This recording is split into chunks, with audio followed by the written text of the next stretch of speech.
ಶತ್ರುಜಿತ್ನ ಅಸ್ತ್ರದಿಂದ ಲಕ್ಷ್ಮಣನು ಬಿದ್ದಿರುವನು. ರಾಮನು ತೀವ್ರ ದುಃಖದೊಂದಿಗೆ ಅವನ ಪಕ್ಕದಲ್ಲಿ ಕುಳಿತಿರುವನು. ವಾನರ ಸೇನೆ ಆತಂಕದಿಂದ ನೋಡುತ್ತಿದೆ.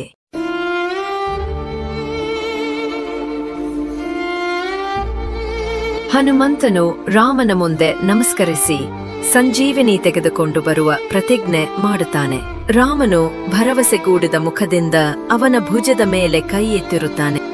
ಹನುಮಂತನು ತನ್ನ ಆಯತ ಪ್ರಮಾಣವನ್ನು ವೃದ್ಧಿಸಿ ಆಕಾಶಕ್ಕೆ ಹಾರುತ್ತಾನೆ. ನದಿಗಳು, ಕಾಡುಗಳು, ಹಿಮಪರ್ವತಗಳ ಮೇಲಿಂದ ಹಾರುತ್ತಿರುವನು.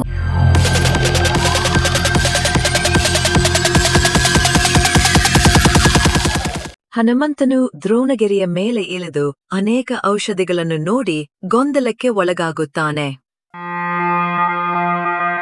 ಸಂಜೀವಿನಿ ಪತ್ತೆ ಹಚ್ಚಲಾಗದ ಕಾರಣ ಹನುಮಂತನು ಸಂಪೂರ್ಣ ಬೆಟ್ಟವನ್ನು ಎತ್ತಿ ಹಾರಲು ನಿರ್ಧರಿಸುತ್ತಾನೆ.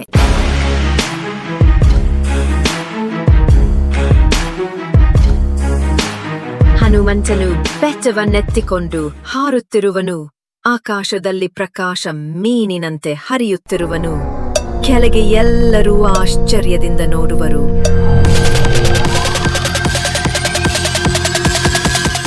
ಸುಷೇಣನು ಸಂಜೀವಿನಿ ಹಿಡಿದು ಲಕ್ಷ್ಮಣನನ್ನು ಚಿಕಿತ್ಸೆ ಮಾಡುತ್ತಾನೆ. ರಾಮನು ಅವನನ್ನು ಅಪ್ಪಿಕೊಳ್ಳುತ್ತಾನೆ. ಸೇನೆಯು ಹರ್ಷದಿಂದ ಉದ್ಘೋಷಿಸುತ್ತದೆ.